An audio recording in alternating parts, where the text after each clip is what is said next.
ওয়ালাকাদ আতাইনা লুকমানাল হিকমাতা আনিশকুর লিল্লাহ ওয়া মান ইয়াশকুর ফাইন্নামা ইয়াশকুরু লিনাফসিহি ওয়া মান কাফারা ফাইন্নাল্লাহা গনিয়্যুন হামিদ। আল্লাহ রাব্বুল আলামিন বলেন, ওয়ালাকাদ আতাইনা লুকমানাল হিকমা, আমি হযরত লোকমানকে হিকমত প্রদান করেছি, প্রজ্ঞা দান করেছি। হিকমত কাকে বলে? মুফাসসিরিনে কেরাম বলেন হিকমত হলো দ্বীনের বুঝ, সত্য মিথ্যা পার্থক্য করার যোগ্যতা, স্বপ্নের সুনির্দিষ্ট এবং সঠিক ব্যাখ্যা জানা, এই ধরনের কিছু গুণের সমন্বয়কে বলা হয় হিকমত। আল্লাহ রাব্বুল আলামিন বলেন, আমি হযরত লোকমানকে হিকমত প্রদান করেছি। হিকমত, হযরত লোকমান কেমন হিকমতওয়ালা মানুষ ছিলেন।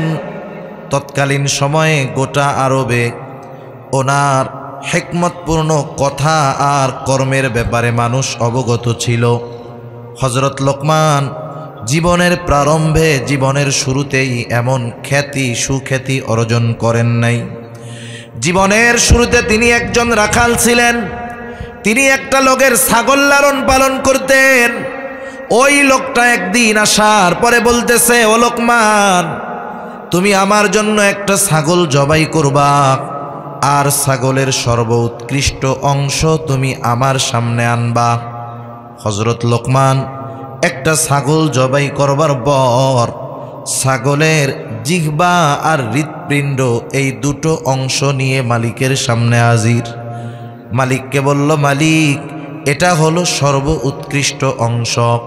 এইবার মালিক বললেন, লোকমান, যাও আর একটা ছাগল জবাই করো, আর ছাগলের সবচাইতে নিকৃষ্ট অংশ আমার সামনে হাজির করো। হযরত লোকমান এবার আর একটা ছাগল জবাই করলেন। ছাগলটা জবাই করবার পর হযরত লোকমান আবার ছাগলের জিহ্বা আর হৃৎপিণ্ড নিয়ে মালিকের সামনে হাজির। সর্বোৎকৃষ্ট অংশ আনতে বলছে, এই দুইটা আনছে। সবচাইতে নিকৃষ্ট অংশ আনতে বলেছে, এই দুটোই আনছে। মালিক এবার একটু রাগ হয়ে গেল। মালিক বলে, লোকমান, তুমি কি আমার সাথে মজা করো নাকি, মস্করা করো নাকি? তোমাকে সর্বোৎকৃষ্ট অংশ আনতে বলেছি, এই দুইটা আনলা। সর্বনিকৃষ্ট অংশ আনতে বললাম, এই দুইটাই আনলা, কারণটা কি? এইবার হযরত লোকমান মালিকের প্রশ্নের জবাবে বলতেছে, মালিক, কারো এই জিহ্বা আর অন্তর যদি ভালো হয়ে যায় সে সর্বোৎকৃষ্ট হয়ে যায়, আর যার এই দুইটা জিনিস খারাপ হয়ে যায় সে সবচাইতে নিকৃষ্ট হয়ে যায়। হযরত লোকমান প্রজ্ঞাপূর্ণ কর্ম এবং কথার জন্য প্রসিদ্ধ ছিলেন।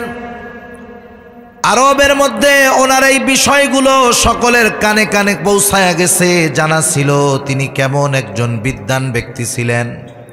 সেই জন্য আমি আগেই বলেছি যে টাকা পয়সা ধন দৌলত শুধু যে নেয়ামত তা নয়, দ্বীনের বুঝ, দ্বীনের উপরে চলতে পারা, দ্বীনের জ্ঞান, ইলম, এটাও বড় নেয়ামত, এটাও বড় নেয়ামত। তাহলে আল্লাহ তাআলা হযরত লোকমানকে প্রজ্ঞা দান করছে, হিকমত দান করছে, দ্বীনের বুঝ দান করছে। বলেন, এটা আল্লাহর পক্ষ থেকে হযরত লোকমানকে দেওয়া অন্যতম নেয়ামত কিনা? নেয়ামত যদি পাই আমরা, নেয়ামতের কি করার দরকার? শুকরিয়া আদায় করার দরকার। আপনাদের ঘুম আসতেছে নাকি? তাকবীর দেন তো, নারায়ে তাকবীর। এই তো, একটু আমি যখন জিজ্ঞাসা করব কিছু কথা, আপনারা একটু যদি জবান খুলে জবাবটা দেন, আমি বুঝবো যে আপনারা ঘুমাইতেছেন না। নাইলে আপনাদের ঘুম আসলে আমারও ঘুম আসতে পারে। একটু জবাব দিবেন ইনশাআল্লাহ। দেওয়া যাবে না? আমি দীর্ঘ রাত করব না, অনেক রাত করব না ইনশাআল্লাহ। তাহলে ইলম, জ্ঞান, দ্বীনের বুঝ, এগুলা অন্যতম দামি এক নেয়ামত, ঠিক কিনা? তাহলে নেয়ামত পাবার পরে কার শুকরিয়া আদায় করতে হয়? আল্লাহ রাব্বুল আলামিন সেই কথাই বলেন, আমি হযরত লোকমানকে হিকমত দান করেছি, আর হিকমত হলো নেয়ামত। আল্লাহ তাআলা বলেন, নেয়ামত দান করলাম, এই হিকমত নামক নেয়ামত। কেন? আনিশকুরুলিল্লাহ, যাতে করে হযরত লোকমান আল্লাহ তাআলার কৃতজ্ঞতা প্রকাশ করে। আর যদি কৃতজ্ঞতা প্রকাশ করা হয় নেয়ামত পাওয়ার পরে, তাহলে লাভ আমাদের। আল্লাহ তাআলা বলেন, ওয়ামান ইয়াশকুর ফাইন্নামা ইয়াশকুরু লিনাফসিহি। আল্লাহ তাআলা বলেন, যে নেয়ামতের কৃতজ্ঞতা প্রকাশ করে সে সেইটা নিজের জন্য করে।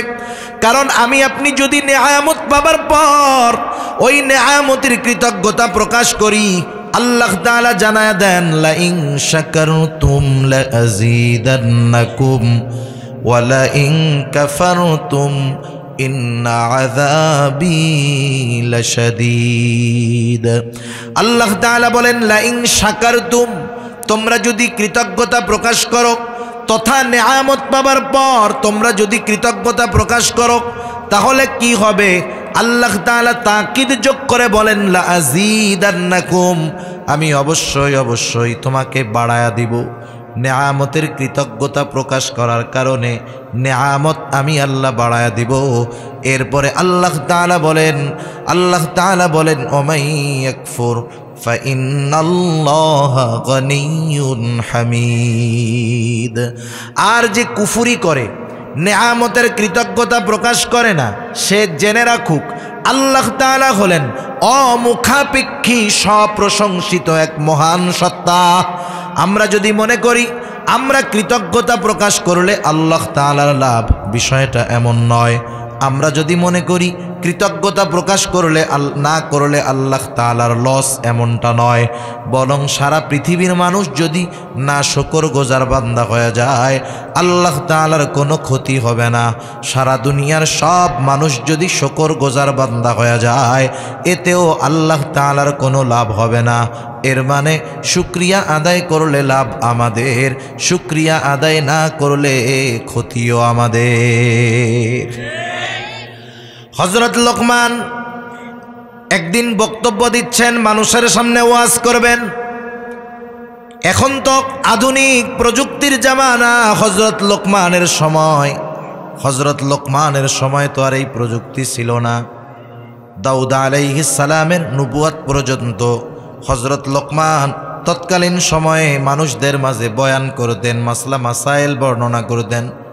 পৃথিবীর বিভিন্ন প্রান্ত থেকে, বিভিন্ন দেশ থেকে হযরত লোকমানের কাছে দ্বীনি নসিহতগুলো শ্রবণ করার জন্য মানুষেরা আসতো।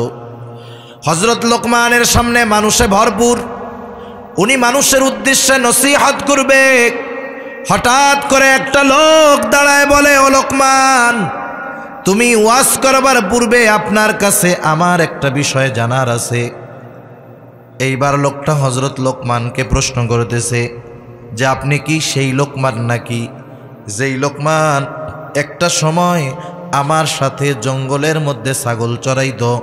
আপনি কি সেই লোকমান নাকি? হযরত লোকমান কোনো টালবাহানা করেন নাই, তিনি সাথে সাথে জবাবে বললেন, হ্যাঁ, আমি হইলাম ওই লোকমান। এই কথাটা আমি কেন বলতেছি? একটা জিনিস বোঝানোর জন্য, যে আমাদের দেশে অনেক মানুষ আছে, সব জায়গায় কম বেশি আছে। আজ থেকে হয়তো 20, 25, 30 বছর আগে তার খাবার কোনো কিছুই ছিল না। নুন আনতে পান্তা পুরাইতো, গায়ে দেওয়ার জামা ছিল না, পায়ে দেওয়ার জুতা ছিল না। কিন্তু 30 বছর পর ভাগ্যের পরিবর্তন, আজকে সে 10 তলা 20 তলা বাড়ির মালিক, অনেক বড় বড় গাড়ির মালিক, অনেক জাহাজের মালিক, অনেক পোশাক জুতা তার ঘরের মধ্যে আছে, বড় উঁচু উঁচু বিল্ডিং, অনেক জমির মালিক। এক সময় ছিল না, এখন আছে। দিছে কে? কিছু মানুষ আছে, সবাই না।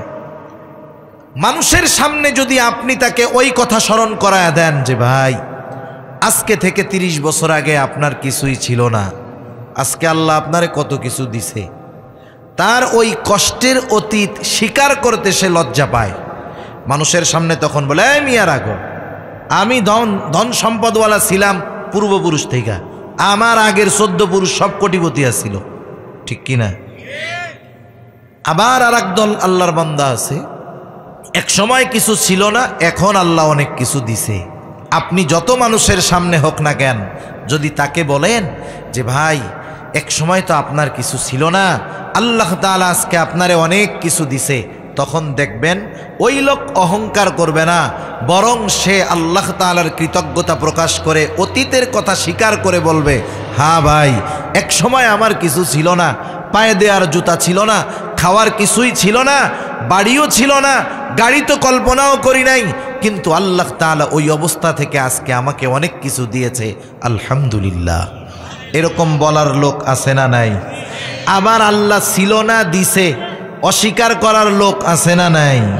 মনে রাখবেন, যেই মানুষগুলো কষ্টের অতীতকে অস্বীকার করে বর্তমানে ভালো আছে, কিন্তু কষ্টের অতীতকে অস্বীকার করে, এরা নাশকরগুজার বান্দা, ঠিক কিনা বলেন? এদের সম্পদ একটা সময় হয়তো আল্লাহ তাআলা কেড়ে নিয়ে যাবে। বনি ইসরাইলের 3 ব্যক্তির ঘটনা, এটা তো আমাদের কম বেশি জানা, এরপরেও বলি যে কেন নেয়ামতের শুকরিয়া আদায় করার দরকার। আল্লাহ রাব্বুল আলামিন বনি ইসরাইলের মধ্যে 3 জন লোক ছিল। একজন ছিল কুষ্ঠরোগী, যার গায়ের মধ্যে ওই রকম সব কুষ্ঠরোগ ছিল, মানুষেরা তার কাছে যাইতো না, কাছে গেলে দূর দূর করে তাড়ায়া দিত। আর একজন ছিল টাক, মাথার মধ্যে চুল নাই। আর একজন ছিল অন্ধ। এই 3টা লোকের আফসোস, কুষ্ঠরোগী আফসোস করতো আর বলতো, আমার চামড়াটা যদি সুন্দর হয়ে যাইতো তাহলে কতই না ভালো হতো। টাক মাথাওয়ালা বলতো, আমার মাথায় যদি চুল গজাইতো কতই না ভালো হতো। অন্ধ যিনি, তিনি বলতেন, আমি যদি দৃষ্টিশক্তি ফিরে পাইতাম কতই না ভালো হতো। আল্লাহ তাআলা এই 3 ব্যক্তিকে পরীক্ষা করতে চাইলেন। একজন ফিরিস্তাকে তাদের কাছে পাঠায়া দিলেন। ফিরিস্তাকে পাঠায়া দিলেন পরীক্ষার জন্য। এইবার ওই কুষ্ঠরোগীর কাছে এসে ওই ফিরিস্তা মানব রূপে এসে বলতেছে, কি ব্যাপার, তোমার কি মন চায়? বলে, আমার চামড়াটা যদি ভালো হইতো, কুষ্ঠরোগটা যদি সাইরা যাইতো তাহলে খুব ভালো হইতো। আমি মানুষের কাছে গেলে মানুষ আমার থেকে দূরে সরে যায়, আমার কাছে কেউ আসতে চায় না। এইবার ওই লোক ফেরেশতা ওই কুষ্ঠরোগীর গায়ে হাত বুলায়া দিল। মুহূর্তের মধ্যে তার কুষ্ঠরোগ সেরে গেল, চামড়াটা সুন্দর হয়ে গেল। এইবার তাকে বলল, তোমার কি প্রয়োজন, কি হলে তুমি জীবিকা নির্বাহ করতে পারবা? এবার বলতেছে, আমার যদি একটা উষ্টি হইতো তাহলে আমার খুব ভালো হইতো। এইবার ওই মানবরূপী ফেরেশতা ওই লোকটাকে একটা গর্ভবতী উট প্রদান করলো। এবার বলল, আল্লাহ তাআলা এটার মধ্যে বরকত দিবে, তুমি এটা দিয়ে তোমার জীবিকা উপার্জন করতে পারবা। এইবার সে চলে গেল ওই টাক মাথার কাছে, যার চুল নাই। যাওয়ার পরে বলতেছে, তোমার কি কামনা? বলে, আমার মাথায় যদি চুল গজাইতো কতই না ভালো হতো। এইবার তার মাথায় হাত বুলাইয়া দিল, মাথায় চুল গজায় গেল। তোমার জীবিকা নির্বাহের জন্য কি দরকার? বলে, আমার যদি একটা গাভী হইতো, গাভী, এটার বাচ্চা দিয়ে আমি এটার মাধ্যমে জীবিকা উপার্জন করতে পারতাম। তার জন্য একটা গর্ভবতী গাভীর ব্যবস্থা করা হলো, দোয়া করে দেওয়া হলো, তোমার এটার মধ্যে আল্লাহ তাআলা বরকত দিবে, তুমি এটা দিয়ে জীবিকা নির্বাহ করবা। এইবার অন্ধ লোকের কাছে গেল ফেরেশতা। যাওয়ার পরে বলে, তোমার কি কামনা, কি বাসনা? বলে, আমার বড় আশা, আমার যদি চোখ দুটো ভালো হতো, দৃষ্টিশক্তি যদি ফিরে পাইতাম অনেক ভালো হইতো। এইবার ফেরেশতা তার চোখের উপরে হাত বুলায়া দিল, দৃষ্টিশক্তি ফিরে পাইল।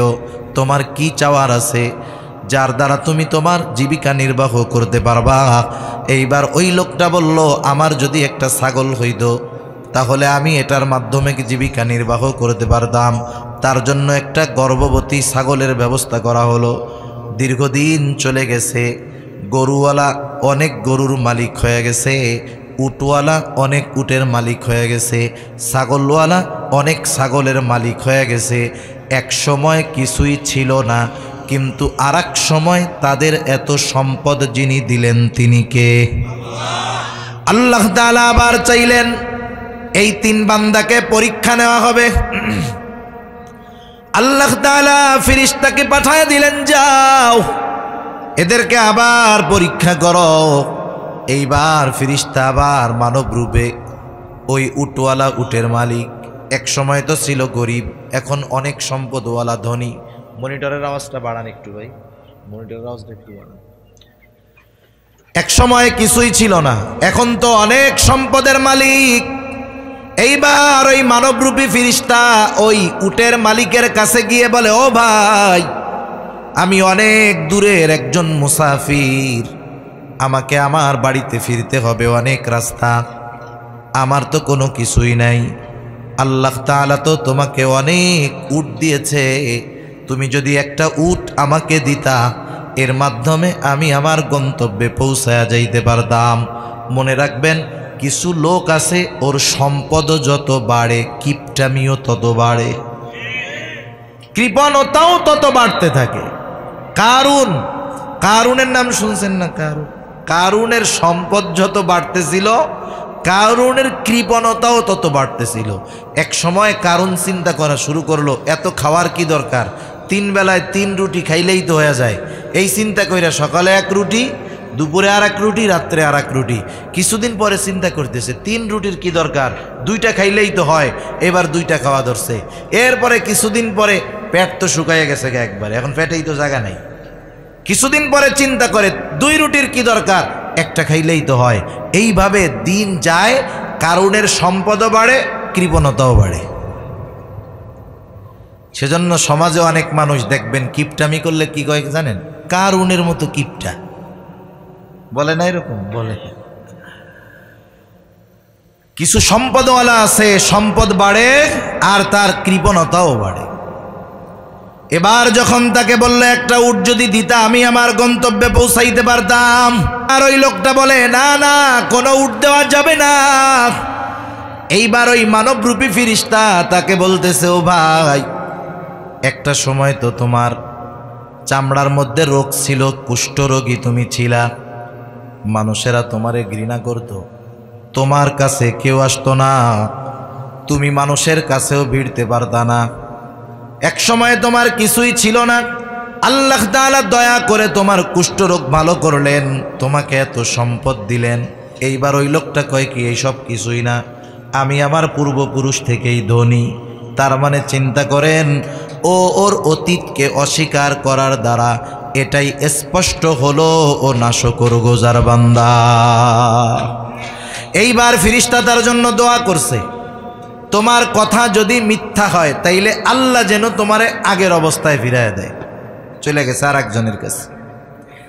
এইবার গরুওয়ালার কাছে গিয়ে বলে, ভাই, আমি অনেক দূরের মুসাফির, আমার গন্তব্য অনেক দূর, আমার কিছুই নাই, আমাকে যদি তোমার গরুর পাল থেকে একটা গরু দিতা আমি আমার গন্তব্যে পৌঁছায়া যাইতে পারতাম। আল্লাহ তাআলা তোমাকে অনেক সম্পদ দিয়েছে। এইবার গরুওয়ালাও তাকে একটা গরু দিতে অস্বীকৃতি জ্ঞাপন করলো। এইবার ওই ফিরিস্তা বলতেছে যে, শোনো, একটা সময় তোমার মাথার মধ্যে কোনো চুল ছিল না, মানুষেরা তোমার কাছে আসতো না, তুমিও লজ্জায় মানুষের কাছে যাইতা না, কিছুই ছিল না তোমার। আল্লাহ তাআলা আজকে তোমাকে অনেক সম্পদ দিয়েছে। এইবার ওই লোকটা বলতেছে, সব মিথ্যা কথা, আমার পূর্বপুরুষ থেকেই আমি ধনী। এইবার ফেরেশতা বলল, ঠিক আছে, তোমার কথাটা যদি মিথ্যা হয় আল্লাহ তাআলা যেন তোমাকে আগের অবস্থায় ফিরায়া দেয়। এইবার তৃতীয় জনের কাছে গেছে, অন্ধ, তার কাছে গিয়ে বলে, ভাই, আমি একজন মুসাফির, অনেক দূর আমার গন্তব্য, তুমি যদি আমাকে একটা ছাগল দিতা তাহলে আমি ওটার মাধ্যমে আমি আমার গন্তব্যে পৌঁছায় যাইতে পারতাম। এইবার ছাগলওয়ালা বলতেছে, একটা না, তোমার যতগুলো লাগে তুমি নিয়ে যাও, যতগুলো প্রয়োজন নিয়ে যাও, কোনো অসুবিধা নাই, আমার তো একটা সময় কিছুই ছিল না, আল্লাহ তাআলা আমাকে এখন দিয়েছে, যেহেতু আল্লাহ দিয়েছে, তুমি মুসাফির, তোমার যতগুলো লাগে তুমি নিয়ে যাও। এইবার ওই মানবরূপী ফিরিস্তাটা বলতেছে, আমার কিছুই দরকার নাই, আল্লাহ তাআলা আমাকে তোমাদের এই 3 জনের পরীক্ষা নেওয়ার জন্য পাঠাইছে। আগের 2 জন নাশকর গোজার বান্দা পরীক্ষায় ফেল, আল্লাহ তাআলা তাদেরকে আগের অবস্থায় ফিরাইয়া দিবে, তুমি পরীক্ষায় পাস। তাহলে দেখেন, যে কথা বোঝানোর জন্য বললাম, সমাজে অনেক মানুষ আছে সে তার কষ্টের অতীতকে অস্বীকার করে, এরা হলো নাশকর গোজার বান্দা। আর অনেক মানুষ আছে কষ্টের অতীতের কথা মনে করায়া দিলে আল্লাহ তাআলার কৃতজ্ঞতা আরো বাড়ায়া দেয়। হযরত লোকমানকে ওই যে লোকটা মানুষের সামনে প্রশ্ন করেছে, ও লোকমান, মনে আছে? ও লোকমান, মানুষের সামনে প্রশ্ন করতেছে সম্মানিত ব্যক্তি লোকমানকে, তুমি কি সেই লোকমান নাকি যে একটা সময় জঙ্গলে আমার সাথে ছাগল চড়াইতো? হযরত লোকমান কিছুই উল্টাপাল্টা চিন্তা করেন নাই, সাথে সাথে বললেন, হ্যাঁ আমি সেই লোকমান। এইবার লোকটা জিজ্ঞাসা করে, আপনি এত সম্মানিত হওয়ার কারণ কি? হযরত লোকমান কয়েকটা কারণ বর্ণনা করলেন। এর মধ্যে একটা যে তিনি বললেন সত্য কথা বলা, অহেতুক কথাবার্তা থেকে বিরত থাকা, অহেতুক কথাবার্তা থেকে বিরত থাকা, মিথ্যা না বলা, সত্য কথা বলা, এই ধরনের কয়েকটা কারণ উল্লেখ করে তিনি বলেন, এই কারণগুলোর জন্য আল্লাহ তাআলা আমাকে এই রকম সম্মান প্রদান করেছে। এই আয়াতের দ্বারা উদ্দেশ্যটা কি? মুফাসসিরিনে কেরাম বলেন, মূল উদ্দেশ্য হলো হযরত লোকমান যে একজন শুকরগুজার বান্দা ছিলেন, আল্লাহ তাআলা মূলত এই খবরটা আমাদেরকে দিলেন। আল্লাহ তাআলা জানাচ্ছেন কেমন যেন এমন, ও দুনিয়ার মানুষ, লোকমান কিন্তু সাধারণ মানুষ না, লোকমান হলো আমার শুকরগুজার একজন বান্দা। কথার কথা ধরেন, আপনারা একটা মানুষকে চিনেন না, কিন্তু আপনাদের মন্ত্রী বা এমপি মহোদয় আপনাদের এখানে এসে ওই অপরিচিত লোকটার ব্যাপারে বলল, ভাই সকল, এই লোকটাকে হয়তো আপনারা চিনেন না, কিন্তু জাইনা রাখেন এই লোকটা হলো আমার কলিজার টুকরা দোস্ত। বলেন তো, এমপি সাহেব যখন ওই অপরিচিত লোকটাকে তার বন্ধু বলে পরিচয় দিবে, ওই অপরিচিত লোকটার গুরুত্ব আপনাদের কাছে বাড়বে নাকি আগের মতো থাকবে? অবশ্যই বাড়বে।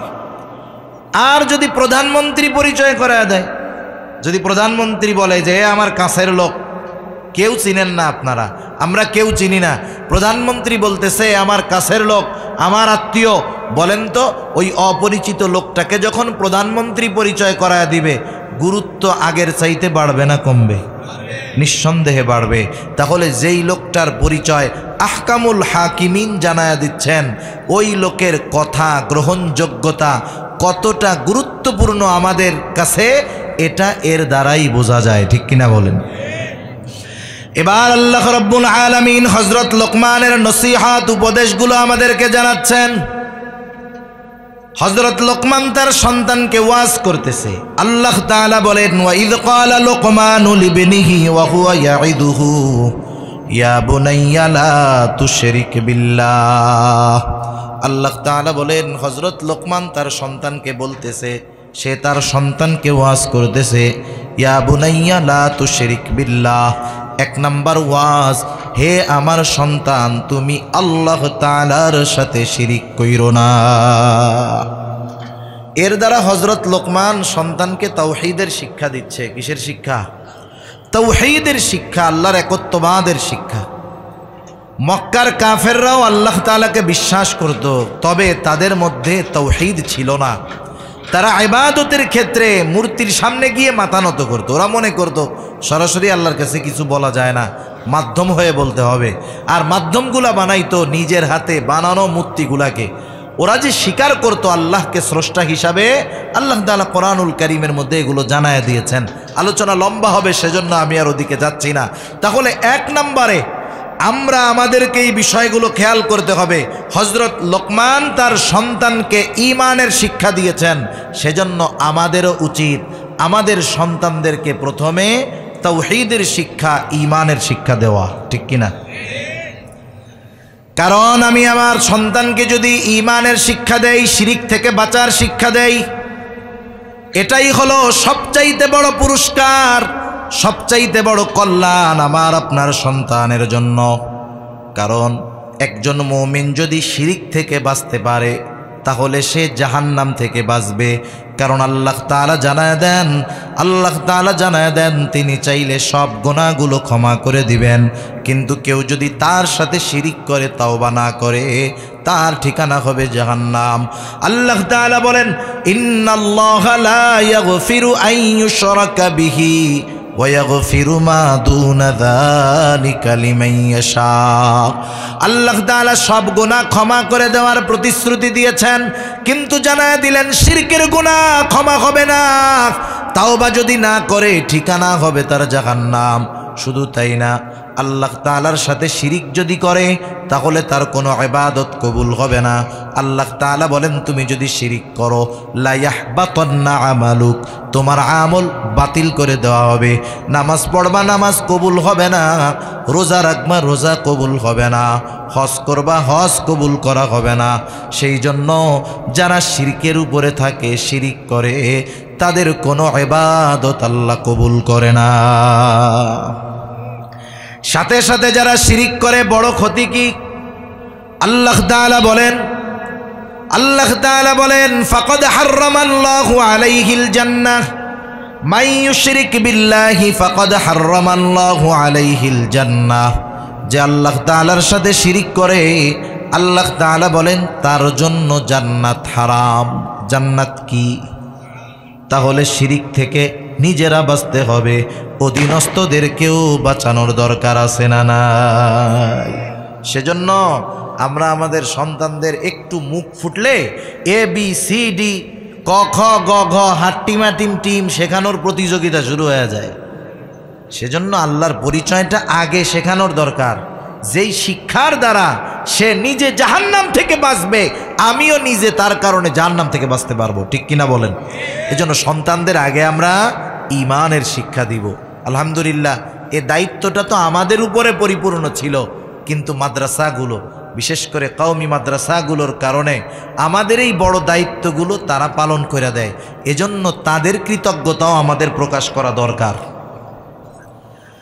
এরপরে আল্লাহ রাব্বুল আলামিন নিজে কিছু উপদেশ দিয়েছেন বিশ্ববাসীর জন্য। আমি আর ওইদিকে যাব না, আমি শুধু হযরত লোকমানের নসিহতগুলো আপনাদের খেদমতে পেশ করব। মেহেরবানি করে খেয়াল রাখবেন। তাহলে হযরত লোকমান সন্তানকে 1 নাম্বার যেই নসিহত করেছে, উপদেশ দিয়েছে, সেটা হলো ঈমানের ব্যাপারে। কিসের ব্যাপারে? জোরে বলেন। এর দ্বারা শিক্ষণীয় আমরা কি পাইলাম? আমরাও আমাদের সন্তানদের প্রথম যেই শিক্ষা দিব, সেই শিক্ষাটা যেন ঈমানের শিক্ষা হয়। 2 নাম্বার, হযরত লোকমান তার সন্তানকে আল্লাহর কুদরত, ক্ষমতার ব্যাপারে শিক্ষা দিয়েছেন। অনেক সময় হয় না যে ছোট বাচ্চারে নিয়ে এক জায়গায় গেছেন, সেই বাচ্চাটা বড় আপনার বস, বড় অফিসার অথবা বড় সম্মানিত ব্যক্তি, ছোট বাচ্চা কি তারে চিনে না। এখন ওই ছোট বাচ্চা গিয়ে ওই লোকের সাথে দুষ্টুমি করতে পারে বা এমন আচরণ করতে পারে যা আপনার আমার চোখে শোভনীয় নয়। এখন আমি যদি ওই বাচ্চাকে জানায় দেই, আব্বু এই আঙ্কেল খুব ভালো, উনি অনেক বড় মানুষ, অনেক ভালো মানুষ, ওনার ব্যাপারে যদি আমি বাচ্চারা একটু বুঝাই, তখন বাচ্চা বুঝবে যে না, আমি দুষ্টুমি যা করি ওই আঙ্কেলের সাথে করা যাবে না। ঠিক না? সেজন্য অনেক সময় অনেকের পরিচয় জানায় দেওয়ার পরে ওই লোকের ব্যক্তিত্ব, মাহাত্ম্য, যোগ্যতা সম্পর্কে যখন জানা হয়, আমি আপনি যখন তার সামনে যাই সতর্কতার সাথে যাই, তার সামনে যখন যাই একটু আদবের সাথে যাই, স্বাভাবিক বিষয়।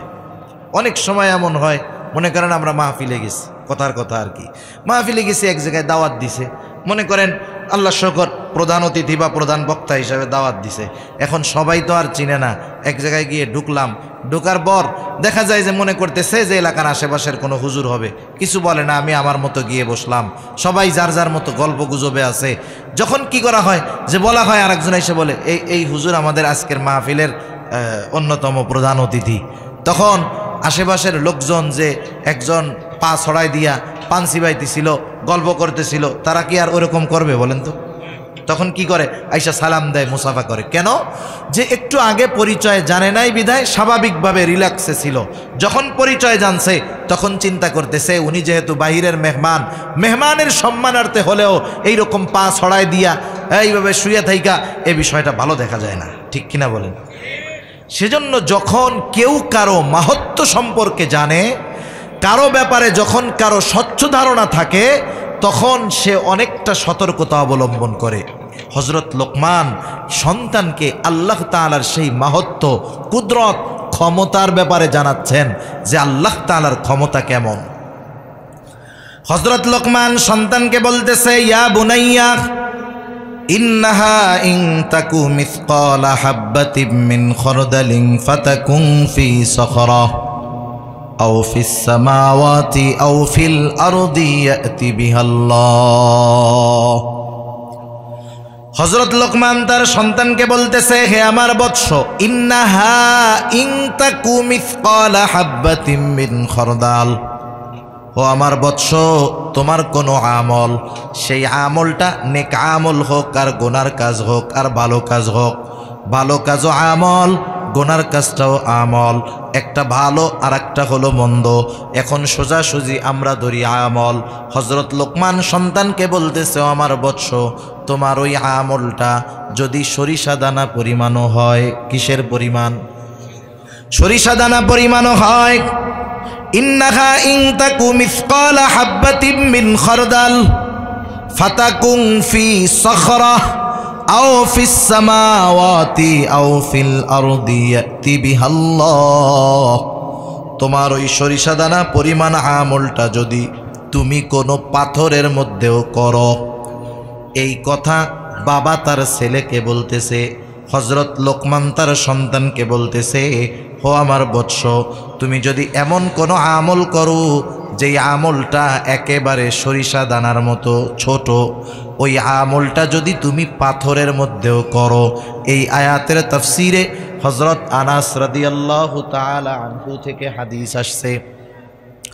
হযরত আনাস রাদিয়াল্লাহু তাআলা আনহু বলেন, রাসূলুল্লাহ সাল্লাল্লাহু আলাইহি ওয়াসাল্লাম বলেছে, কেউ যদি এমন কোন পাথরের মধ্যে আমল করে যেই পাথরের দরজাও নাই, জানালাও নাই, অর্থাৎ সেই পাথরে প্রবেশ করারও কোনো ব্যবস্থা নাই, বাহির হওয়ারও কোনো ব্যবস্থা নাই, বলেন তো স্বাভাবিকভাবে এই রকম পাথর যার মধ্যে যাওয়াও যায় না, বের হওয়াও যায় না, ওই রকম পাথরের মধ্যে কোনো আমল করা সম্ভব নাকি? সম্ভব? কথা বুঝতেছেন আপনারা নাকি নজর অন্যদিকে আপনাদের? যেই পাথরে যাওয়াও যাবে না, বের হওয়াও যাবে না, সে পাথরের মধ্যে আমল করবে কেমনে? সম্ভব? নবীজি বলেন, এই অসম্ভবকে যদি কেউ সম্ভব করে, অর্থাৎ ওই জায়গায় গিয়েও যদি কেউ সরিষা দানা পরিমাণ আমল করে, যেই জায়গায় কারো দ্বারা যাওয়া অসম্ভব, ওই জায়গার ওই আমলটাও কিয়ামতের দিন হাজির করবে কে? আরো জোরে কে? আল্লাহ। হযরত লোকমান সন্তানকে সেই কথা বলতেছে। হযরত লোকমান সন্তানকে বলতেছে যে, সন্তান, তুমি যদি তোমার আমল সরিষা দানা পরিমাণ আমল করো, যদি পাথরের মধ্যেও করো, আও ফিস সামাওয়াত, আসমানের মধ্যেও যদি করো, আও ফিল আরদ, জমিনের মধ্যেও যদি করো, ওই সরিষা দানা পরিমাণটাও কিয়ামতের দিন আল্লাহ তাআলা হাজির করবে। ইয়াতি বিহাল্লাহ, হাজির করবে কে? করবেন তা না, আল্লাহ তাআলা আমল হাজির করার সাথে সাথে ওই আমলের ব্যাপারে হিসাবও নেবেন যে কি আমল আমি আপনি দুনিয়ায় করছি। আপনি আমি যদি একটু আবেগ নিয়ে, দরদ নিয়ে সন্তানকে এই কথা বলি, সন্তান, তুমি হয়তো আমার সামনে খুব ভালো ছেলে, আমার সামনে তুমি কোনো অপরাধ করো না, আমার সামনে কোনো গুনাহ করো না, আমার অগোচরে যদি তুমি করো, আমি হয়তো দেখব না, কিন্তু দেখবে কে? ছোটবেলা থেকে যদি বাচ্চারে এই বিশ্বাস মাথার মধ্যে ঢুকায় দেওয়া যায়, আশা করা যায় বড় হওয়ার পর ও আরো যখন দিন বুঝবে, ওর অন্তরে ওই জিনিসটা গেঁথে যাবে যে আমি যেই অপরাধ করব, আমার মা বাবা আত্মীয় স্বজন কেউ যদিও না জানে, জানবেন কে? কারণ ছোটবেলার শিক্ষা হলো পাথরে খোদাই করার মতো। কাগজে কলমে যতই ভালো কালি দিয়া লেখেন না কেন, ওইটা এক সময় পানি লাগলে পুড়ে গেলে নষ্ট হয়ে যায়। মাঝে মধ্যে আপনারা হয়তো দেখেন যে পাথর পাওয়া গেছে, শিলালিপি, বিজ্ঞানীরা বলে এত 100,000 বছর আগের, এত লক্ষ বছর আগের শিলালিপি, পাথরের লেখা এখনো স্পষ্ট দেখা যাচ্ছে। হয়তো লেখা বুঝতেছি না, কিন্তু স্পষ্ট দেখা যায়। সেজন্য শিশুকাল থেকেই বাচ্চাদেরকে আল্লাহর ক্ষমতার ব্যাপারে জানানো। যদি আমরা না জানাই, এক সময় কি হবে, আমার এই বাচ্চারা আল্লাহ তাআলার সঠিক ক্ষমতার ব্যাপারে না জেনে এক সময় ক্ষমতার উৎস হিসাবে আল্লাহকে বাদ দিয়ে অন্য কাউকে বিশ্বাস করে বেঈমান হবে, ঠিক কিনা বলেন? এটাও ঈমান সম্পৃক্ত বিষয়। হযরত লোকমান সন্তানকে তাহলে প্রথম বিষয় শিক্ষা দিলেন যে বৎস, আল্লাহ তাআলার সাথে শিরিক কইরো না, কারণ শিরিক করা মহা জুলুম, মহা অন্যায়। 2 নাম্বার, আল্লাহ তাআলার কুদরত, আল্লাহ তাআলার ক্ষমতার ব্যাপারে তিনি শিক্ষা দিলেন। 3 নাম্বার, হযরত লোকমান তার সন্তানকে ইবাদতের ব্যাপারে শিক্ষা দিচ্ছেন, ইবাদত। হযরত লোকমান সন্তানকে বলতেছে, ইয়া বুনাইয়া আকিমিস সালাহ, হে আমার বৎস তুমি নামাজ কায়েম করো, ওয়া'মুর বিল মা'রুফ ওয়ানহা আনিল মুনকার, ভালো কাজের আদেশ করো আর অসৎ কাজের নিষেধ করো। ইবাদতের মূল হলো নামাজ, কারণ ঈমান আনার পরে সবচাইতে গুরুত্বপূর্ণ যে ইবাদত সেটার নাম হলো নামাজ। ঈমানের পরে সবচাইতে গুরুত্বপূর্ণ ইবাদত। সেজন্য অনেক নামাজি আছে নিজে নামাজ পড়ে, বাচ্চাদেরকে দিয়ে নামাজ পড়ায় না। এই রোজার মাস আসতেছে, নিজে তারাবি পড়বে, বাচ্চাদেরকে পড়তে নিবে না। কেন? কষ্ট হবে এই জন্য। নিজে রোজা রাখবে, নিজের 14, 15, 16 বছরের ছেলে মেয়েরে দিয়া রোজা রাখতে দিবে না। কেন? সকালবেলা স্কুলে যাবে, তার প্রাইভেট আছে, রোজা রাখলে কষ্ট হবে। এই দরদ, এই আবেগ, সন্তানও জাহান্নামে যাবে, ওই বাপও জাহান্নামে যাবে, ঠিক কিনা বলেন? কিছু আদর ধ্বংসের কারণ, কিছু আদর কিসের কারণ বলেন? ধ্বংসের কারণ। এক লোক বিবাহ করছে, এক লোক কি করছে? গল্পও শুনেন না। এক লোক বিবাহ করছে, তার ছোট একটা বাচ্চা, একবারে ওই মহিলা মারা গেছে। বাচ্চা ভূমিষ্ঠ হইতে গিয়া শিশু বাচ্চা রাইখা সে মারা গেছে। ওই লোক তাড়াতাড়ি আর একটা বিবাহ করছে, কারণ ওই বাচ্চারে লালন পালন করার জন্য তো একজন লোক দরকার। কিছুদিন পর ওই মহিলাও গর্ভবতী হয়েছে, ওনারও একটা বাচ্চা হয়েছে, 2টা বাচ্চাই ছোট। কিন্তু মহিলা সৎমা, সে নিজের গর্ভে ধারণ করছে যেই সন্তান, সেই সন্তানরে মাটির রে ছাইড়া দিয়া আগের যে সতীন যে মারা গেছে আগের পক্ষের বাচ্চা, ওরে খালি কোলে নিয়ে রাখে। 2-3 বছর কোলের থেকে নামতেই দেয় না। এবার সবাই বলে যে দেখছো, সৎমা তো সৎমা না রে, আপন মার চাইতেও বেশি ভালোবাসে, কোলের থেকে কোনো সময় বাচ্চাটারে নামায় না, কত আদর করে, নিজেরটা মাটির মধ্যে গড়াগড়ি খায়, হামাগুড়ি দিয়া পড়া যায়, আর একজনের পেটের সন্তানরে কত আদর কইরা কোলে রাখতেছে। একজন উৎসুক মহিলা ওরে জিজ্ঞাসা করতেছে, এর কারণ কি? বুঝলাম না।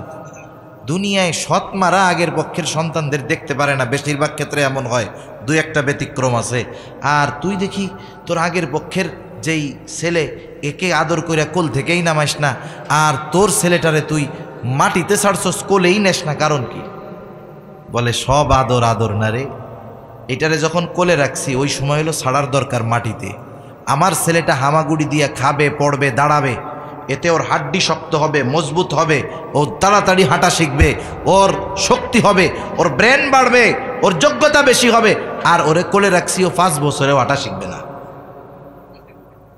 তাহলে বুঝেন নাই, কিছু আদর আছে ক্ষতির কারণ, কিছু আদর কিসের কারণ? যেই মা বাপ কয় যে আমার ছেলের কষ্ট হবে, রোজার দরকার নাই, আমার ছেলের কষ্ট হবে, 20 রাকাত তারাবি পড়বে, দরকার নাই, বুঝতে হবে এই আদর ওই সন্তানেরও জাহান্নামে যাওয়ার কারণ হবে, এই বাপেরও জাহান্নামে যাওয়ার কারণ হবে, ঠিক কিনা? সেজন্য রাসূলুল্লাহ সাল্লাল্লাহু আলাইহি ওয়াসাল্লাম বলেন, তোমরা তোমাদের সন্তানদের বয়স যখন 7 বছর তখন নামাজের জন্য আদেশ দাও, বয়স যখন 10 বছর নামাজের জন্য প্রহার করো, আর 10 বছর বয়সে সন্তানের বিছানাটা আলাদা করে দাও। 7 বছর বয়সে নামাজের আদেশ। বলেন তো, আপনি আপনার অধীনস্থ আপনার কাছের কাউকে যদি কোনো কাজে আদেশ করতে চান, যদি আদেশ করতে চান, তাহলে যেই কাজের ব্যাপারে আদেশ করবেন তাকে সেই কাজটা আগে শেখানোর দরকার আছে না নাই?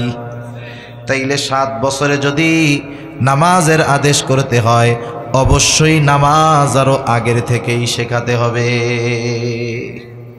সেজন্য অনেক সময় নফল সুন্নাতগুলো আমরা ঘরে পড়ার চেষ্টা করব। আমরা চেষ্টা করি বা চিন্তা করি যে নফল ইবাদত এগুলোও মনে হয় মসজিদে যায় করলে বেশি ফজিলত আছে, কিন্তু ঘরে করলে তো ফায়দা আছে। আপনার ঘরে 2-2.5 বছরের একটা বাচ্চা আছে। আমাদের মা বোনেরা যখন নামাজ পড়ে, নামাজের সময় ওনারা চিন্তা করে ঘরের কোণে লোকজনের নজর না পড়ে, আলো যেই জায়গায় কম ঘরের কোনায় ওনরা গিয়া নামাজ পড়ে। পোলাপান কি ঘরের কোনায় বসে থাকতে চায়? ও যত বাহিরে, যত আলোর মধ্যে যাইতে পারবে ওর তত মজা। সেজন্য মা বোনেরা যখন ঘরের কোনায় নামাজ পড়ে, বাচ্চারা ওই জায়গায় যায় না। কিন্তু আপনি বাবা অথবা আপনি মুরব্বী দাদা, আপনি যখন নামাজ পড়বেন কোথায় পড়বেন? ড্রয়িং রুমে পড়বেন, একটু ফাঁকা জায়গা পড়বেন।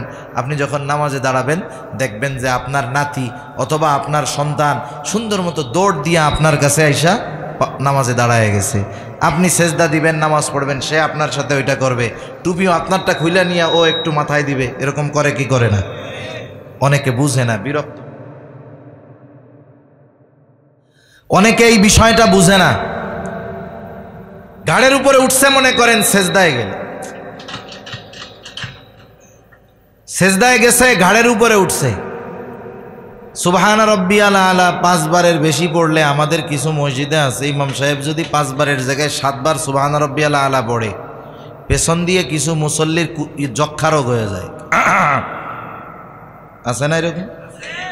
আর এমন এক অবস্থা, ইমামের অনুসরণ করুক আর না করুক, একজন কাশি দিলে আরো 5-7 জনের ব্যায়াম শুরু হয়ে যায়।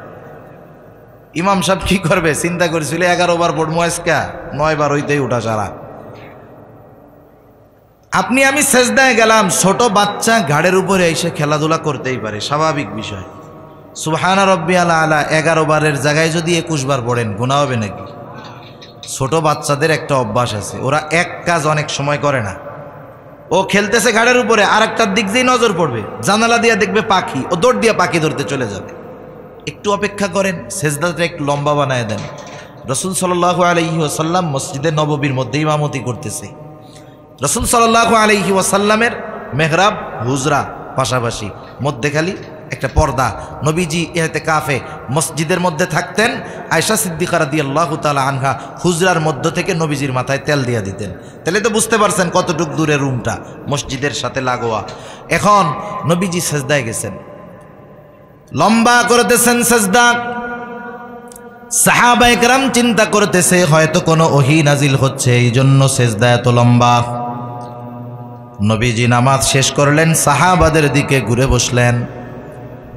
ওহী নাজিল হওয়ার সাথে সাথে উপস্থিত সাহাবাদের সামনে নবীজি ওই নাজিলকৃত ওহী তিলাওয়াত করতেন।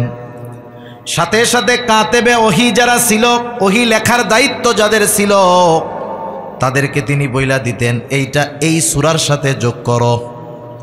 কিন্তু নবীজি সালাম ফেরানোর পরে কিছু বলেন না। একজন উৎসুক সাহাবী প্রশ্ন করলো, ইয়া রাসূলুল্লাহ, ওই রাকাতের ওই সেজদাটা এত বিলম্ব করার কারণটা কি ইয়া রাসূলুল্লাহ? নবীজি এবার বললেন, আমি যখন সেজদায় গেলাম, আমার নাতি হুসাইন আমার ঘাড়ের উপরে উঠে খেলা শুরু করে দিল। আমি চাইলাম সে খেলা করে তৃপ্ত হোক, আমি তাকে নামাইলাম না।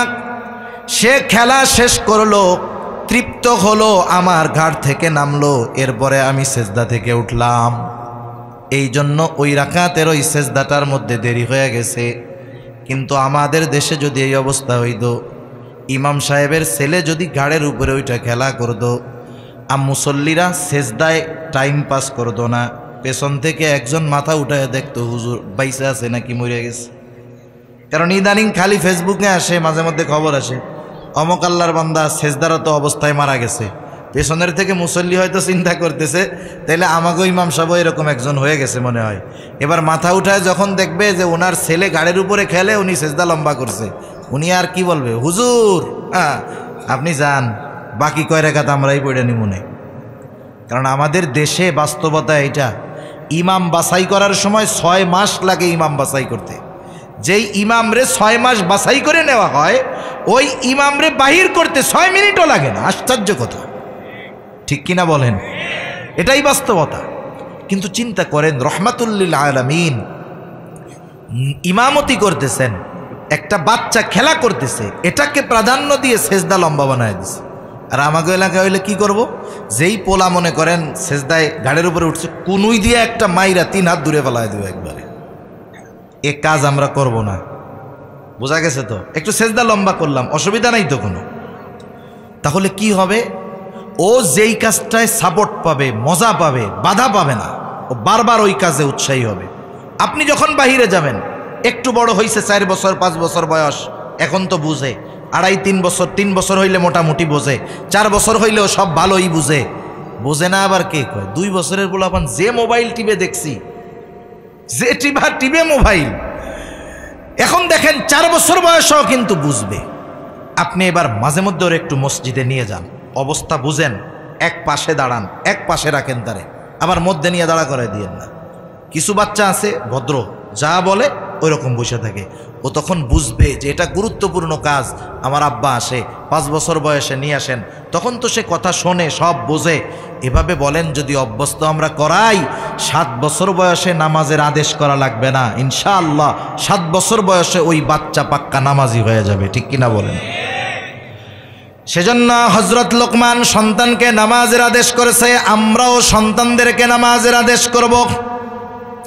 সাথে সাথেই যে রোজার মাস আসতেছে, যারা প্রাপ্তবয়স্ক হয়েছে অবশ্যই তাদের রোজা রাখাবো, নিজেও রাখবো। হযরত লোকমান এরপরে বলতেছে, হো আমার বৎস, ওয়া'মুর বিল মা'রুফ ওয়ানহা আনিল মুনকার, ভালো কাজের আদেশ করো, অসৎ কাজের নিষেধ করবা। ওয়াসবির আলা মা আসাবাক, এই ভালো কাজের আদেশ অসৎ কাজের নিষেধ করতে গিয়া যদি কোনো মুসিবত আসে তাহলে সবর করবা, কারণ এই কাজটা ছোটখাটো কাজ না হয়। ইন্না যালিকা মিন আজমিল উমুর, এর দ্বারা সন্তানকে ভালো কাজের শিক্ষা দেওয়া হলো, ন্যায় পরায়ণতার শিক্ষা দেওয়া হলো, যে সন্তান তুমি সব সময় ভালো কাজের সাথে থাকবা, মন্দ কাজের বিপক্ষে থাকবা। এখন বলেন তো, সন্তানদেরকে যদি একেবারে ছোটবেলা থেকে এভাবে আমরা গড়ে তুলতে পারি হযরত লোকমানের নসিহতের আলোকে, তাহলে ওই সন্তান বড় হয়ে সন্ত্রাস হবে, ডাকাত হবে, দুর্নীতিবাজ হবে। তাহলে আমাদের সন্তানেরা খারাপ হওয়ার অন্যতম কারণ আমরা নিজেরা। আমরা চিন্তা করি আমিও চাকরি করব, আমার স্ত্রীও চাকরি করবে, দুজনে মিলে পরিশ্রম করে টাকার পাহাড় গড়ব, কিন্তু আমার মূল নেয়ামত, আমার মূল সম্পদ আমার সন্তান আমাদের অবহেলার কারণে শেষ, ঠিক কিনা বলেন? 10 মিনিট আর বেশি সময় যাবে না। তাহলে হযরত লোকমান 1 নাম্বার শিক্ষা দিলেন ঈমানের, 2 নাম্বার আল্লাহর কুদরত ক্ষমতার, 3 নাম্বার আমলের, 4 নাম্বার সামাজিকতার শিক্ষা হযরত লোকমান সন্তানকে দিয়েছে। সমাজের মানুষের সাথে কেমন আচরণ করবে সন্তান, এটাও কিন্তু আমাদেরকে শিখাতে হবে। হযরত লোকমান সন্তানকে বলতেছে, হো আমার বৎস, ওয়ালা তুসাইর খাদ্দাকা লিন্নাস ওয়ালা তামশি ফিল আরদি মারহা। আল্লাহ রাব্বুল আলামিন কত সুন্দর হযরত লোকমানের এই নসিহতটা জানায় দেন। এবার বলতেছে, ও আমার বৎস, তুমি মানুষের দিকে মুখ বাঁকায়া কথা বলবা না, মানুষের থেকে মুখ ঘুরায়া কথা বলবা না। মুফাসসিরিনে কেরাম বলেন এর দ্বারা উদ্দেশ্য হলো তুমি মানুষের সাথে কখনো অহংকার করে কথা বলবা না। অনেক সময় আছে একজন মানুষ, ওনার কাছে যখন কোনো ধনী আসে, টাকা পয়সাওয়ালা আসে, উনি একেবারে মিনমিনা বিড়ালের মতো কত শ্রদ্ধা দিয়ে কথা বলে, অথচ ওনার চাইতে যদি বেশি গুরুত্বপূর্ণ বিষয় নিয়ে একজন গরিব মানুষ আছে, আরে বলেন কি বলবেন বলেন, বলল গুরুত্বপূর্ণ, আচ্ছা দেখবেন, যান যান, আছে না এরকম? এটা অহংকার নিয়ে কথা বলা, ওনারে তুচ্ছ মনে করছে, তো এজন্যই না ওনার কথায় গুরুত্ব দেয়নি। সেজন্য হযরত লোকমান বলতেছে, বৎস, মানুষের সাথে অহংকার করে কথা বলবা না। আবার দেখেন, অহংকার হলো এমন এক পাপ যেটা আসমান জমিনে সংগঠিত অন্যতম প্রথম দিকের প্রধান পাপ। ইবলিস কিন্তু প্রথমে হিংসা করছে, এরপরে অহংকার ঢুকছে, এই কারণেই তো আদম আলাইহিস সালামকে সেজদা করে নাই। এই জন্য নবীজি অহংকারের ব্যাপারে বলেন, লা ইয়াদখুলুল জান্নাহ মান কানা ফি কলবিহি মিসকালা হাববাতিন মিন কিবর। নবীজি বলেন ওই লোকটা জান্নাতে প্রবেশ করতে পারবে না যার অন্তরের মধ্যে যাররা পরিমাণ অহংকার থাকবে। সরিষা দানা পরিমাণ অহংকার যদি অন্তরে থাকে তাহলে সে জান্নাতে প্রবেশ করতে পারবে না। বাচ্চাদের এটা শিখাবো, যারা ধনী, বিশেষ করে টাকাওয়ালা, এদের সন্তানদের বোঝানো উচিত যে তুমি যেই গাড়িতে চড়ো হয়তো আর একজনের নাই। অনেক সময় আমরা দেখি যে রিক্সাওয়ালা ভাইদের সাথে খুব খারাপ আচরণ করে, আছে না এরকম? 2-4-5 টাকা নিয়ে রিক্সাওয়ালারে থাবড় দেয়, গায়ে হাত তোলে, বেয়াদব। ওগুলা ঘর থেকে শিখে নাই, ওর বাপ মা শিখায় নাই ভদ্রতা। সমাজের একবারে নিম্ন স্তরের মানুষের সাথেও সদাচরণ, ভালো ব্যবহার করতে হবে। এই শিক্ষাগুলো মূলত পরিবার থেকে আসে। আমরা অনেক সময় দেখি ভদ্র মানুষ টাই স্যুট প্যান্ট পরা, কন্ট্রাক্টরের সাথে বাসের মধ্যে তো মাঝে মধ্যে চলাচল হয়, গ্যাঞ্জাম লাগাই দিস। আরে ওই টাই স্যুট প্যান্ট পরা লোক যদি কন্ট্রাক্টরের 10টাও মারে সমস্যা নাই, ও মাইন্ড করবে না। ও যদি ওর গায়ে একটা মেরে দেয়, ইজ্জত থাকবে? তাহলে যে ব্যক্তি নিজের সম্মান বুঝে না যে আমার কার সাথে কেমন আচরণ করার দরকার, তাইলে সে লোকটা কেমনে সামাজিক মানুষ হইতে পারে? ওর লেখাপড়া হয়তো নামের আগে ডিগ্রি আছে অনেক, উপাধি আছে অনেক, সার্টিফিকেট আছে অনেক, কিন্তু ও এখনো মানবিকতা, সামাজিকতা কাকে বলে শিখতে পারে নাই, ঠিক কিনা বলেন? সেজন্য কিছু বিষয় আছে যেগুলা কিন্তু ডিগ্রি থাকলেই অর্জন করা যায় না, বড় শিক্ষিত হইলেই অর্জন করা যায় না। সামাজিকতা, মানুষের সাথে সদ্ব্যবহার, মানুষের সাথে ভালো আচরণ, গরিব মানুষদের সাথে ভালো ব্যবহার, এগুলা ভার্সিটি থেকে শিক্ষা পাওয়ার বিষয় নয়, বরং এ বিষয়গুলো পরিবার থেকেই শেখাতে হয়, ঠিক কিনা বলেন? আমরা আমাদের বাচ্চাদের শেখাবো, তারা জানি কখনো কোনো গরিব মানুষকে তুচ্ছ না মনে করে। সেজন্য হযরত লোকমান বললেন, মানুষের সাথে অহংকার নিয়ে কথা বলবা না। ওয়ালা তামশি ফিল আরদি মারহা, জমিনের উপরে গর্ব ভরে দর্প ভরে চলবা না। আল্লাহ তাআলা এক জায়গায় বলেন, ওয়ালা তামশি ফিল আরদি মারহা ইন্নাকা লান তাখরিকাল আরদা ওয়া লান তাবলুগাল জিবালা তুলা। আল্লাহ তাআলা বলেন, তুমি জমিনের উপরে দর্প ভরে চইল না, তুমি বুক উঁচু কইরা চলো, উচ্চতায় কখনো তুমি পাহাড় সম হইতে পারবা না।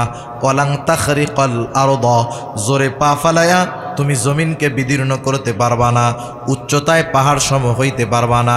সেই জন্য হযরত লোকমান সন্তানকে বলতেছে, হাঁটার মধ্যে নমনীয়তা আদব রক্ষা করবা। কেন?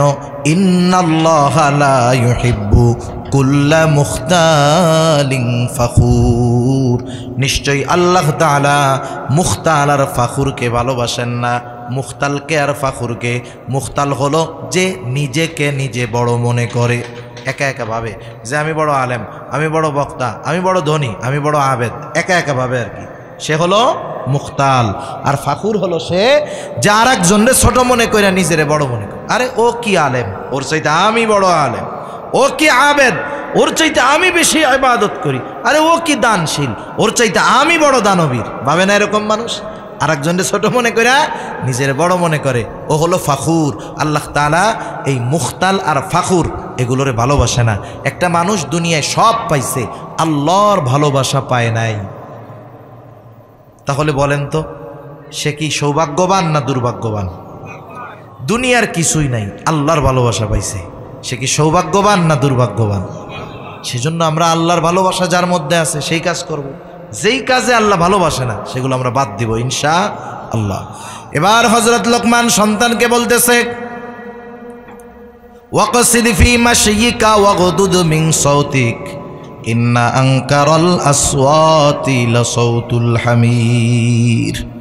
সন্তানকে বলতেছে, আমার বৎস, তুমি জমিনের উপরে মধ্যম পন্থা অবলম্বন কইরা হাঁটবা, বিনা কারণে অতি দ্রুত পা ফালায়া হাঁটবা না। আবার অমুসলিমেরা ধীরে ধীরে পা গুইনা গুইনা চলে, এভাবেও চলবা না, মধ্যম পন্থা অবলম্বন করে চলবা।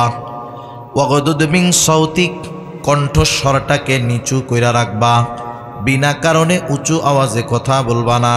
আমাদের সমাজে দেখবেন দুইজনের মধ্যে তর্ক লাগছে, একজন জ্ঞানী আর একজন মূর্খ। বলেন তো গলার আওয়াজ কার বেশি? মূর্খর বেশি না জাহেলের বেশি? এখন ওই যে জ্ঞানী মানুষ, আল্লাহর খাঁটি বান্দা, এনার তো একটা সিফাত আছে, গুণ আছে। আল্লাহ তাআলা বলেন, দয়াময়ের বান্দা যারা, রহমানের বান্দা যারা, এই বান্দাদের অন্যতম একটি গুণ, ওয়াইদা খাতাবাহুমুল জাহিলুনা ক্বালু সালামা। ওই রকম মূর্খরা যখন চেঁচামেচি করে, কিছু কথা বলে, ওরা বলে ভাই সালাম সালাম, তোর কথাই ঠিক, গেলাম। আর ওই লোক যখন, ভদ্রলোক যখন চইলা যায়, ও চায় চুমুক দেয় আর সিগারেট টানে, কয় দেখছেন কি দিছি। কি মারছি দেখছেন, কথা কওয়ারও সাহস পায় নাই। আমার গলার উপরে কথা কইব এত বড় পাওয়ার কারো আছে? ও মনে করতেছে ও জিতা গেছে, আসলে ও জিতলো না হারলো। আল্লাহ বলেন তুমি যে উঁচু গলায় কথা বলছো, তুমি মনে করতেছো তুমি বড় গলাবাজ, আসলে তা না। তোমার গলা হলো, গলার আওয়াজ কিসের সাথে তুলনা করছে? ইন্না আনকারাল আসওয়াত লাসাউতুল হামির, নিশ্চয়ই সবচাইতে কর্কশ নিকৃষ্ট আওয়াজ হইল গাধার কণ্ঠস্বর। ওই লোকটার ওই উচ্চ আওয়াজকে গাধার স্বরের সাথে তুলনা করা হলো। সেজন্য আমরা বিনা কারণে কারো সাথে গলা উঁচু করে কথা বলবো না, বিনা কারণে কখনো বলবো না। আর রহমানের বান্দাদের সিফাত আমাদের মধ্যে অর্জন করব। একজন বলছে তার কাছ থেকে তর্ক বিতর্কে না জড়ায় সরে আসব। যদিও মনে হবে যে আমি সরে আসছি, চলে আসছি, ও ভাববে হেরে গেছে, আসলে তা নয়। ওর মধ্যেই আল্লাহ তাআলা সম্মান ও ইজ্জত রেখেছে, ঠিক কিনা বলেন? তাহলে আমরা আজকে জানলাম, আমরা আমাদের সন্তানদেরকে হযরত লোকমানের নসিহতগুলোর আলোকে 4 ধরনের নসিহতের কথা জানছি। 1 নাম্বার ঈমানের ব্যাপারে, 2 নাম্বার আল্লাহর ক্ষমতার ব্যাপারে, 3 নাম্বার ইবাদতের ব্যাপারে, 4 নাম্বার মানুষের সাথে কেমনে চলবে এই ব্যাপারে। আমরা যদি এই শিক্ষাগুলোর আলোকে আমাদের সন্তানদের গড়ে তুলি, ওই সন্তান শুধু টাকার মেশিন হবে না, দুনিয়া আখেরাতের সম্পদ হবে। ও দুনিয়াতে কষ্টে থাকলেও বুড়াকালে ওই বুড়া মা বাপরে ওই বৃদ্ধাশ্রমে দিয়ে আসবে না। মারা যাওয়ার পরে ওই যে কত কোটিপতি দেখছি, বাপ মাকে গ্রামে কবর দিয়ে আসছে, ওই কবর গর্ত হইয়া পুকুর হয়ে গেছে, ওর একটু মাটি ভরাট করতে যাওয়ার সুযোগ হয় নাই। তো দোয়া করবে কোন সময়? টাইম আছে? টাইম নেই। মারা যাওয়ার পরেও ওই সন্তানকে এইভাবে দিন শিক্ষা দেওয়ার কারণে, সম্পদে পরিণত করার কারণে আমি আপনি দুনিয়া থেকে যাওয়ার পরেও ওই সন্তান দুনিয়ার যেখানেই থাকুক না কেন সব সময় মা বাবার জন্য দোয়া করবে, ঠিক কিনা বলেন? আল্লাহ সুবহানাহু ওয়া তাআলা আমাদের সবাইকে কথাগুলো বুঝে আমাদের সন্তানগুলোকে দুনিয়া আখেরাতের সম্পদে পরিণত করার তৌফিক আল্লাহ দান করুন। সবাই বলি আমিন। ওয়া আখিরু দাওয়ানা আনিল হামদুলিল্লাহি রাব্বিল আলামিন। আসসালামু আলাইকুম ওয়া রাহমাতুল্লাহি।